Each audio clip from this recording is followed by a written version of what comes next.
Hello, hello.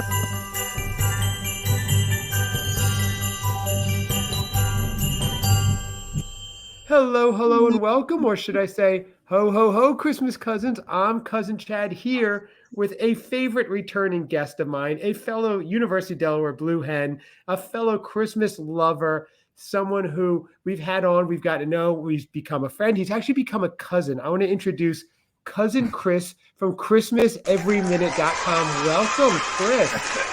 Thank you. Thanks, Chad. I'm so honored not only to be on your show, but to be, of course, a cousin of the great Yes. Chad. It's Well, you quite an took the honor. blood oath, Chris, so that was Right? good. Yes, That was a rigorous months-long process, and I got that through it. was. You Here I am. did. And now you're officially in the will. So what are you going to do with your windfall? Right. Well, I expect to get all of Seth's used eggnog cups. Let's see. Yes. Um, Valuable. whatever Christmas-related items that you have.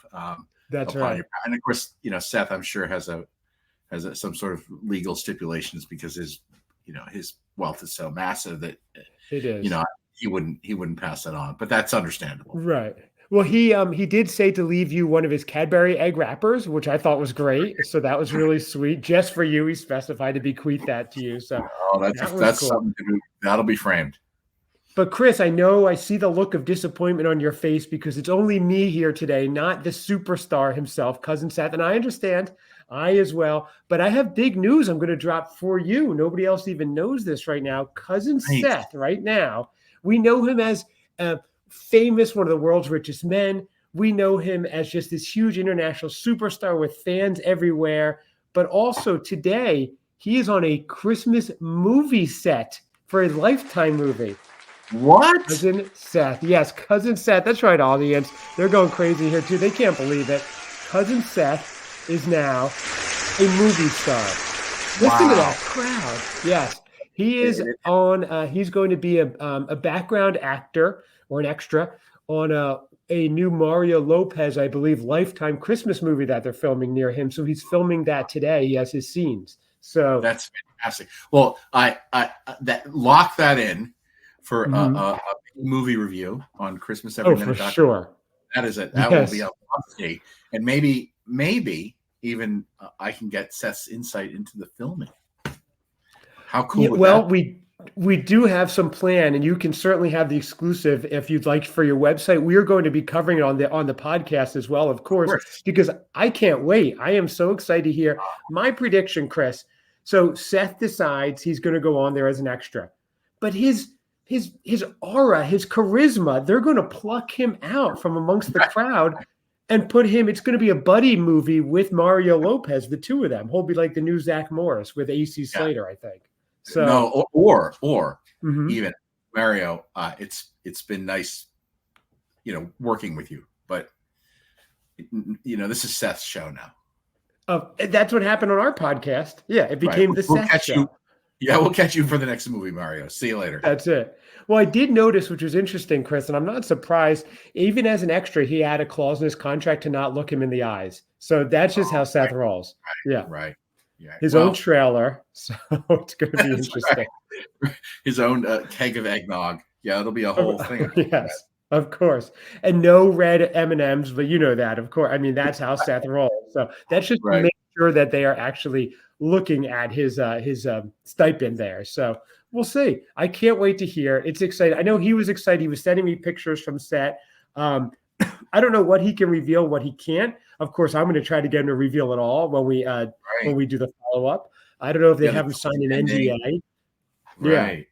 It's going to be good. Yeah, it's very exciting. It's very well between his robust dating life and his obvious responsibilities as a wealthy mogul and everything else. What an incredible stretch of time for Seth. This is something. I know. Do you think 2024 is almost officially the year of Seth? I mean, it's wild.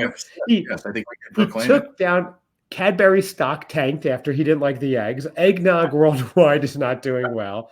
So this is wild. But I have something more important. It's not all about him. Even when he's not here, he makes it about him. Chris, we are here today for you. And I have to say, I love this segment because it's early April, almost mid-April. And we're here going to take a deep dive back into Christmas, and specifically your favorite Christmas or your favorite Christmas memories. Right. Excuse me. And the goal is to really feel it. I want it to be a vicarious situation for everybody listening, and even for yourself to bring yourself back as best as we can. And we've gotten a lot of feedback from people who really do like this. I know some of our shows they're more out there. Some are zany, some are nostalgic like this. And I like the range. And I'm really looking forward to this because I know you're a lifelong Christmas lover. I'm a fan of your website, ChristmasEveryMinute.com. I loved your new article on the history of the NFL and Christmas, which I thought was fabulous. Thank you. I didn't know. It was interesting that one of the games went so long that a Kansas legislator tried to ban Christmas games. And for 17 years, there were none on the holiday, Chris. I thought that was interesting. Yeah, that's correct. That's correct. And now this year, they've announced that there'll be 3 games, and which is interesting about that is that Christmas is on a Wednesday. So typically the NFL will only broadcast games if Christmas lands on a Saturday, Sunday, or a Monday. But clearly they see the opportunity, and there we go. And I can't wait because the NFL is my favorite sport. So it just all together. So is that something? So you will spend Christmas Day? Will you watch all 3 games? I mean, that's a major commitment. Yeah, probably not. But okay.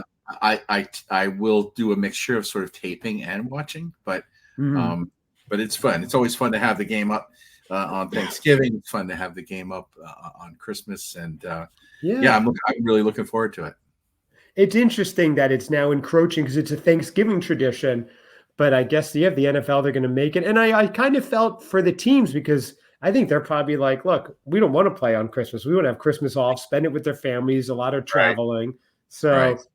Plus, on a Wednesday, it's probably going to make a mess of the schedule, if they played the previous Sunday. But maybe they'll hit those two up on the bye. But we'll see. Right. We'll see how they handle that. Yeah. But, we'll see. That's one of their favorite Christmas memories. And now let's talk about your favorite Christmas memories. What a segue. Yeah. So let's start from the beginning. Now, everybody else we've interviewed for this series, Chris, hasn't had a specific Christmas year, but rather an amalgam of different years that they said, ages 8 to 12 or so were their favorites. That was their formative Christmases. So what about you? What year or years are we talking for your favorite Christmases ever? Yeah, and I'm going to mix it up a little bit because I'm going to be the first guest that actually has a specific Christmas that I can look back on as my favorite. And I've listened to all of the guests that you've had, and parts and pieces of it really resonated with me. I know that Joe, Christmas aficionado, talked about that period between sort of 8 and 12, and as being the key sort of childhood, producing the childhood memories for Christmas, versus how different it is as an adult. And I couldn't agree more. And I thought so. I definitely have a favorite Christmas, and I don't remember the exact year, but I can give you a range, and then I'll kind of set the scene for you because I know you were very interested in sort of getting the feel and of the era and what it was like in the lead up. I want to really feel it. I want all the senses, as many as we can involved here. Right. You're going to smell the balsam by the time we're done. Oh, I love it. Good. Talk about this. So early 1970s. I was 8 or 9 years old, and like Joe, because I know he mentioned this, we didn't get presents really during the year. So the big kahuna was Christmas, and my birthday lands on December 17th. So there was, of course, that. And I know your birthday's in December as well. So those are really sort of the two go-to days for me as a kid. Right. So you had a week there, Chris. You had a week that was from your birthday to Christmas. That's like almost too much for a kid to handle. Right. Crazy. And I would, I had a lot of relatives who would give me money for my birthday. And so whatever I didn't get for Christmas, I might be able to sort of, sneak away and buy with the birthday money. But that's right. It's always made it a lot of fun. But Christmas really started for us back then in September, because if you get into your time machine and go back, that's when the TV Guide preview issue came out. And back then, they had all of the Christmas specials were dated in the guide. So you'd circle them all, put them on your calendar, because back then there was no DVRs, there were no DVDs, no streaming, nothing. If you missed it, you were done. You were done. So if you missed Charlie Brown, you missed Rudolph, Santa Claus is coming to town, the Grinch, Frost, any of those, you were done. So that was like kids, you don't understand the trials and tribulations from pre-DVR TV watching. Right. So, panic would set in. So you had to lock down that date, or you'd have to wait another year. Wow. And so that was the first thing. Then it really was sort of, the lead up to Halloween, and which is all great. We loved Halloween, but in the back of our minds, we're still thinking, Christmas. It's a speed bump. Right. And then, of course, during Thanksgiving was when really everything sort of broke loose. So in my house, the day after Thanksgiving was the day that you could officially start celebrating Christmas. And by that, I mean, you could take all the big boxes down from the attic that had all the lights, all the, the decorations for all the, the tables in the house and everything. You could start playing, your holiday music, get out the holiday books, and fire up the Nat King Cole, the Johnny Mathis. I know you mentioned Johnny Mathis on earlier, but yes. Yeah. And I remember everything was vinyl. So back then. And Chris, what part of the country, where did you grow up again? Oh, I grew up in Delaware. And, right. Okay. In Delaware. Right. On the East Coast, of course. And, but they had these RCA greatest Christmas hits on vinyl. And those were always in a special section. You pull them out and you put them on. You started listening. So really getting into that first crackle, Chris. So this is now, we're right after Thanksgiving. You're pulling all the boxes out. They're dusty. We're getting some dust going. Maybe it's the early 70s. It could be asbestos flying. We didn't care. You didn't care back then. Right. And right. That's exactly you're pulling these out. And of course, for the first time, you're pulling it back out. Just the feeling of pulling it out and seeing the album covers that you kind of forgot about almost for a while must have been exciting. That's it. And, all the ornaments and checking through which ones were broken, which lights don't work on the lights, because you're not decorating the tree quite yet, but you're starting to put up the lights on the outside of the door and all that stuff. Chris, where was this stored? It was in an attic upstairs? Is that what you said? Yes. So I grew up in a neighborhood, and we had a 4-bedroom house. I had 2 brothers. Each of us had our own room. And we would decorate our own rooms. And cool. We kind of went, hog wild. And I had a lot of really bad pictures that I drew of Santa Claus that I would stick up on the wall. But, you get the red and the white, you're all set. You get the idea. Yeah. Right. So it was a pretty exciting time. And then the next sort of big thing was to get the Sears wish list catalog, because that's where you'd make your Christmas list. It would be derived from the catalog, which had just a massive toy section in the back. And so Chris, a quick question about the records right before we get off. Have you found any of those? Do you have any of those today still, the originals, or did you go back out and buy those? I know my wife, they loved the Johnny Mathis ones growing up. So we went out and we got the actual album, and it's so cool to have, not the same one she had, obviously, but you bought it again. Right. And it's so cool to see. I don't have the actual albums. However, I am and I know Joe said he didn't, he kind of listens to it, but he doesn't, but I'm all in on the Christmas music. So I've got close to 5,000 Christmas songs and growing in my collection. Oh my gosh. So I've got every song that I ever heard, but just in various different configurations. Like I have, the complete Johnny Mathis Christmas collection, the complete Elvis Presley Christmas collection, and so on and so on. That's cool. Definitely a big part. I put together playlists every year. I send CDs out to friends and family and I feature a holiday song spotlight on, ChristmasEveryMinute.com, which are sort of the lesser knowns that you may not have heard on the radio. But so that's a huge part of the holiday, was a huge part of the holiday. The music was playing, almost 24/7. I had a radio on my, my nightstand. And so I'd be playing, Christmas music from the radio stations there during that time as well. So love it. Okay, so music is wafting throughout the house for the whole month from Thanksgiving. I love it. I can feel it already. This is great. You're starting to pull things out. So it's slowly but surely becoming Christmas. Not all at once, but slowly but surely. A kind of a slow burn. I like that.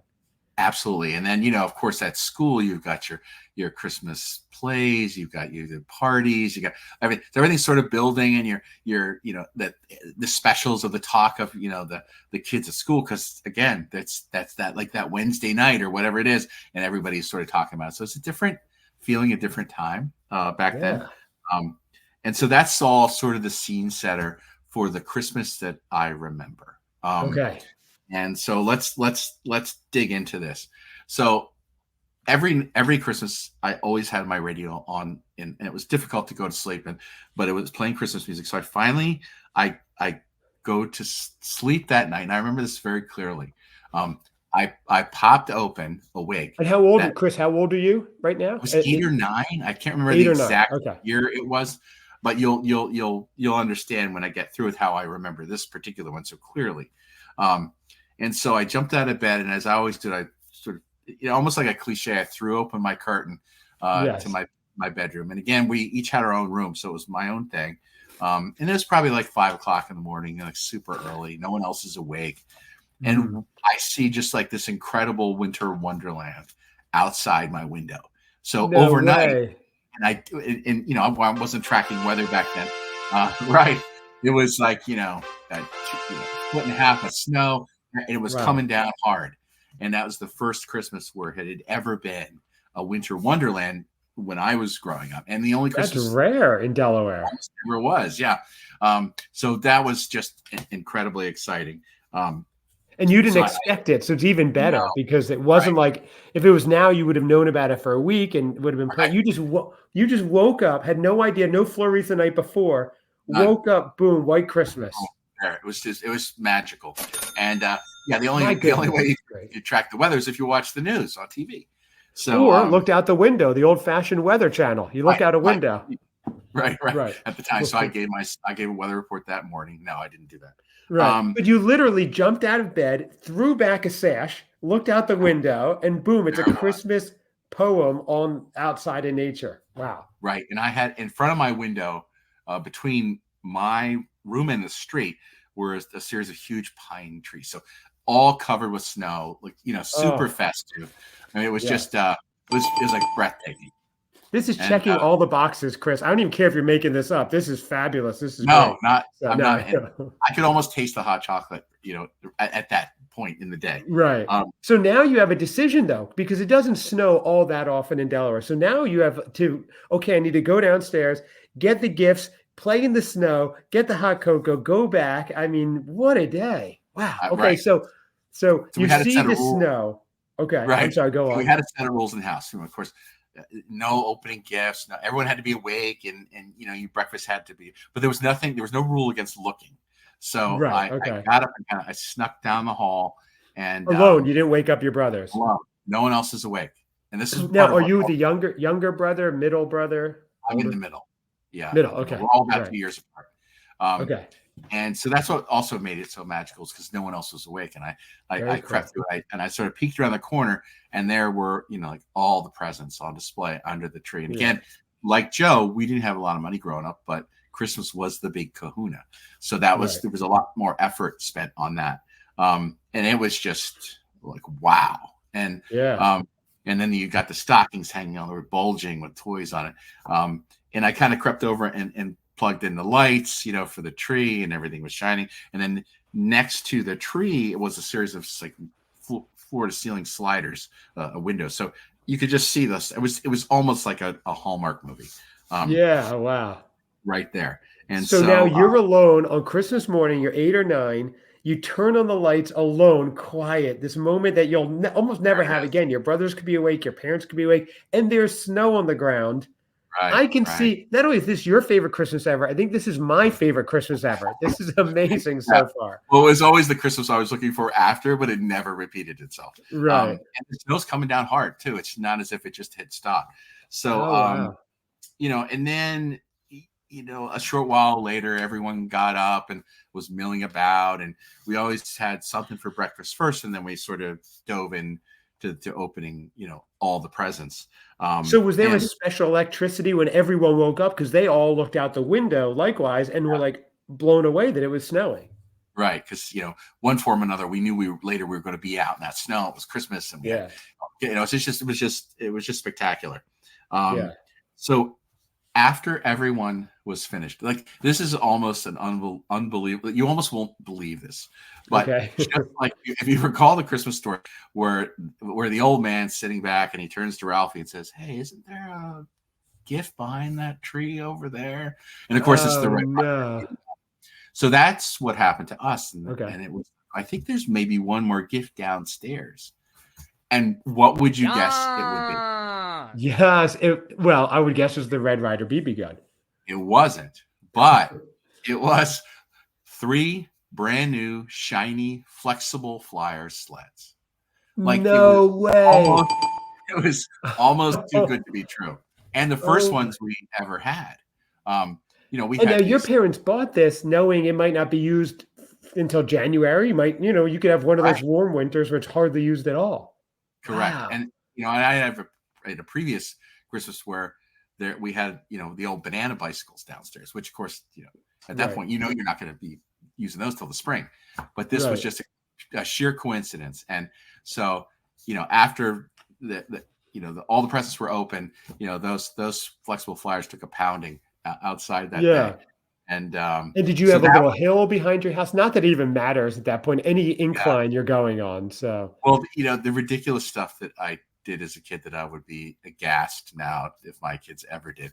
We would sled down the driveway, and then we had a hill that went down into the woods over a creek. So there was a permanent sort of bridge there for when it snowed. You'd hit the bridge, fly over the creek, and like I can't believe I'm not dead. It's just right. But that's what. And then there's a long hill that leads into our. So you would either, if the water wasn't frozen, you're just falling in, splashing, and just or crashing into a tree. Right. And there's a long road that led into our neighborhood. Also, all the kids use that for sledding. Okay. We'd never had a flexible flyer. It was always, plastic wheels, the round ones and all that sort of. So this was a whole new game. It could steer. It had everything. So it was a pretty cool, spectacular gift at the time. Now, is this something that you have? I would imagine, and I don't know if you have this or not, but an ornament of this flyer or a replica of one to pull out for your own Christmas decorations would be really cool and nostalgic for you. Oh, you do? I do have a sled. It's just not quite, but it's pretty close. And over time, the sled just absolutely fell apart. It not only did it rust, but just all the mechanisms just complete, and it just crumbled. But I'll never forget the sight of that and all those things combined. And then what followed was our, and I know that you had had asked previously about different holiday scenes and settings. We would typically, as soon as we were done opening presents, all the adults would dash into the kitchen, which is right next door, and start the whole hoopla around the Christmas dinner. And so you wouldn't, after opening the presents, you wouldn't have a big breakfast, or would you have a breakfast together? We had it before. So I see. You had to sit through breakfast before getting to the gifts. Yes, wow, discipline. Which I made my kids do too, which they probably weren't too happy. But so then they would dash off, and then they'd be cooking all day. So turkey and stuffing and mashed potatoes and all that. And who was there? Is it your brothers, your parents? Did grandparents come over? Who else is coming by? It was a variety of people. So my parents were divorced, so my dad typically wouldn't be there. But my mother, my grandparents, my uncle and his wife, some great aunts, the three boys. It seemed like a pretty packed house, and we'd have people come in like visiting during the day, throughout the day, just other relatives, our other grandparents, exactly all day long. I love it. Or gifts.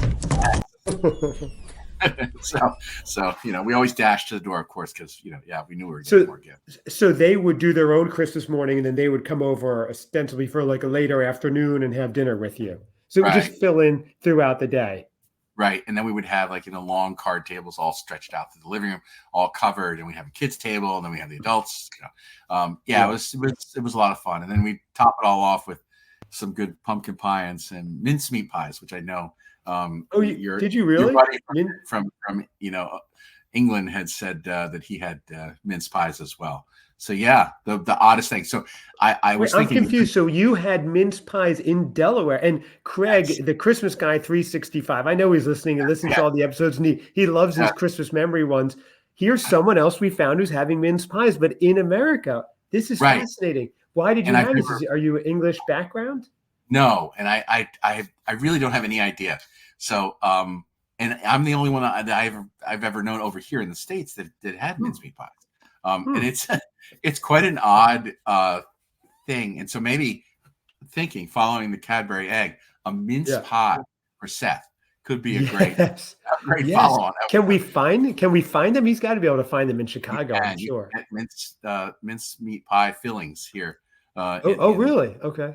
Yeah, and then you just make it in a regular pie crust. Chris, why aren't we starting a mincemeat pie import business? Because I think it would take off, right? I'm not sure.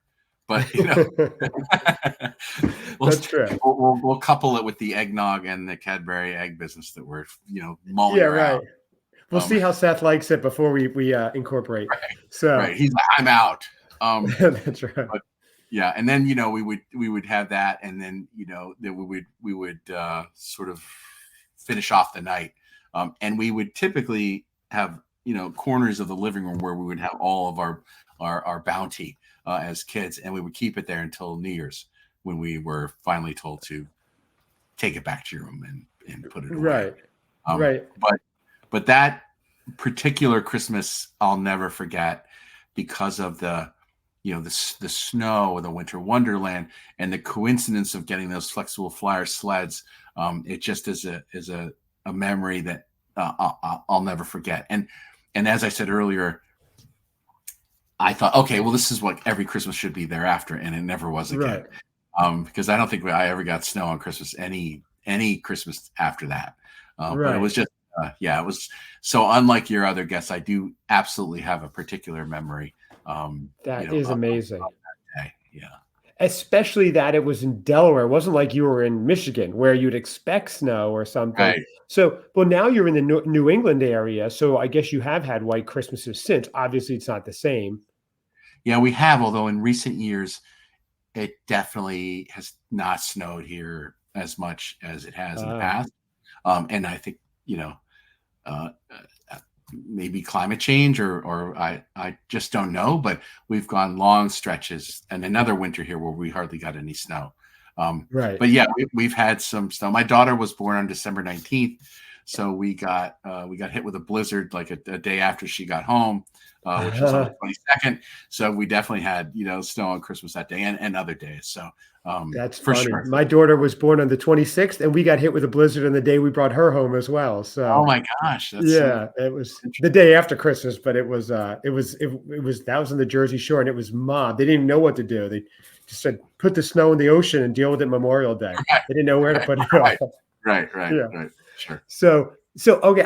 I just want to know. All right. So the day winds down. You have dinner. You have your cake and dessert. So, did this obviously influence? Is there something that you take from this Christmas in particular that you do every year and that you made sure to do with your kids to this day that's lasting?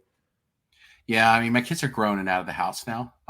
But for sure, there were, and I think it was Joe who said on your episode that he always had Christmas at his house, or his parents' house, or a particular place every year, and we did the same.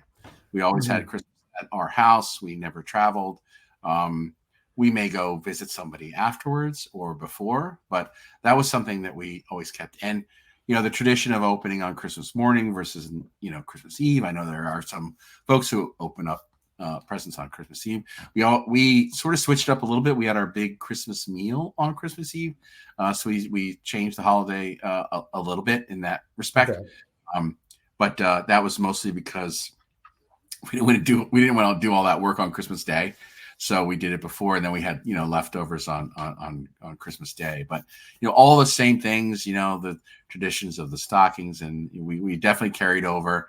I think we've talked about this before. In the decorating the tree, the one thing that my wife and I do differently, and this is partly because I never traveled when I was a kid. I didn't go anywhere, but now we travel quite extensively when we can. And we always Mm-hmm. from the travels where we go. I know we talked about Yes, we do that as well. Yes. Right. That's a newer tradition, so we kind of knew. And I will add that my wife is Jewish, so all of this, like this journey that Seth is on, that journey that I'm sure you went on, it was new to her. But she's totally embraced it, and we do all the holidays. We do Hanukkah, and we go crazy. And I remember one year my daughter, who I mentioned, she was born on December 19th. She came to me with a calendar that she had made, and she filled out every single day. And she had all these X's, and there were 2 dates that didn't have X's. And she said, "Daddy, the 2 days I'm not getting presents." And she was very concerned. Oh, no.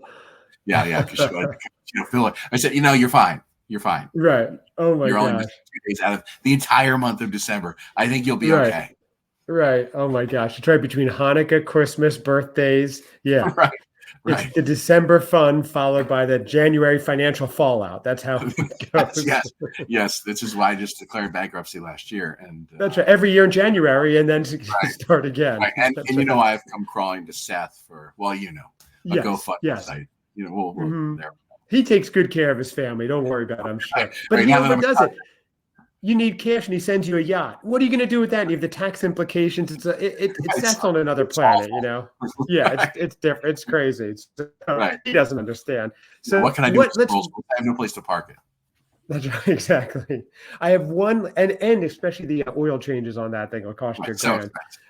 But I do have one more question. Speaking of Cousin Seth, so this is an amazing Christmas, and I really felt it, and I appreciate you sharing this with me because I'm loving it. I felt like I was there. I wish I could go in a time machine and go back. I never thought I'd say I wanted to just go to Delaware if I could go anywhere, but this sounds amazing. So, what advice for someone like Cousin Seth, our festive freshman, to make his holiday more unforgettable? If you recall, his holiday this year was kind of bland. The lead up to it, the build up was great, but the holiday itself, not so great. He's in Chicago. He has a good chance at snow. Sorry, that's my dog. I get so excited when I mention Seth. So what advice would you have for Seth or someone who wants to really elevate their holidays that you've taken from your favorite holidays in the past? Yeah, I think, for me, it was always kicking it off. And I tend to kick off because of the ChristmasEveryMinute.com and everything else. I'm in it sort of all year round now. But for those who are not, I would say, kicking off a lot of your activities around Thanksgiving and the lead up to Christmas, and just do a lot of planning about activities. And I know through your podcast, you've done a lot of things like, he went to see It's a Wonderful Life for the first time, and, just continuing to just seek out things like that, and get, that's the excitement. It's the build up to the day, but also afterwards in the lead up to New Year's, just sort of continue to plan to go do some activities so that that day doesn't become just like, oh, it's over and it's done. I like that. Right. Beyond that.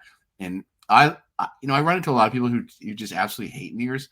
I love New Year's because I just feel like it's the finality a week after Christmas for the holidays, so you don't have to. It doesn't all end on Christmas Day. So that I've always loved that holiday, and then you can sort of point toward the next year, and then start all over again.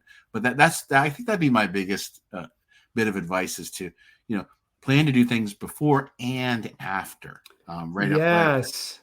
Oh, I love that advice because that's exactly what happens. Just a lot of people, they look forward to Christmas all year, but then it gets close and they go, oh, I'm getting bummed because Christmas is going to be over. And that happened to Seth. He went from completely not really celebrating to going, oh no, what do I do when it's over? But if he's saying, well, on the 28th, I'm going to see lights. On the 29th, I'm watching a Hallmark movie. Then it's going, all right, it's Christmas and we're going after. Keep going so it doesn't end. And I agree. I do that. I find that helps. I still watch the Christmas movies into January and February. And then I kind of go, okay, I want some spring. I want some nice weather and that. So you say when it's over instead of the holidays saying when it's over. Maybe that's the trick there. That's great advice. Okay. Exactly. And then don't wait too long to start celebrating in the run up to Christmas, because then it feels like, oh, it just went too fast.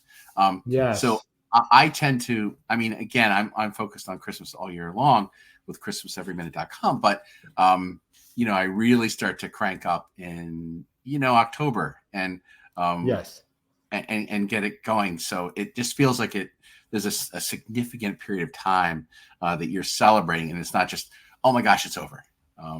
Right. So it extends the season. And now I feel like pumpkin spice and fall is almost a tailgate for Christmas season. So it really is like the build up. Yeah. So absolutely. All the way back to you know, when you're starting off in Halloween too. I mean, because it's that fall, all those activities, as you said, and for sure. Okay. So fall is the tailgate, Christmas is the concert, if we think of it that way. And then there's the after party, and then you're good. That's it. And then you're tired. You want it to end, so you decide for it to end. Right. Then you can chill a little bit. And, you know, I there's things that I do for the website that I'm even preparing for the next holiday season. You know, writing articles and researching while I'm still publishing on the site. It gets more intense as you get closer to the holidays, and my schedule for updating the site becomes, you know, much more intense. So that's fun too, you know, preparing for that, at least personally for myself. But there's, you know, there's Christmas movies, there's Christmas books, there's all sorts of ways to extend. And a lot of these activities that you can go and visit, they don't end until New Year's. So holiday light displays at various places, you know, and I'm sure Chicago is the same. You know, big city, big happenings that you could go see even after the holiday's over. But just planning all that in and slotting that in, it just continues. And so that's I love it. Yeah, that's great. That helps it. So it's not such an abrupt stop, which is great. So, right. Well, Chris, this was what I had in mind when I first thought of, let's do favorite Christmas memories. You want to go back, and they've all been fabulous episodes, but yours had snow on the morning, which is just an amazing element.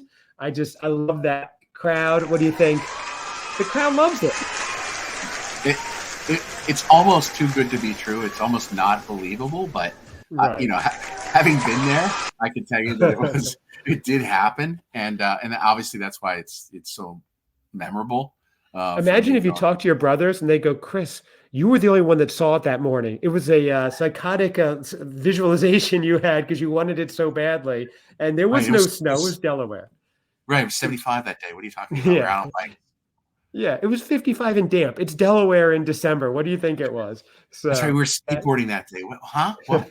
That's right. You had sun poisoning and imagined it all.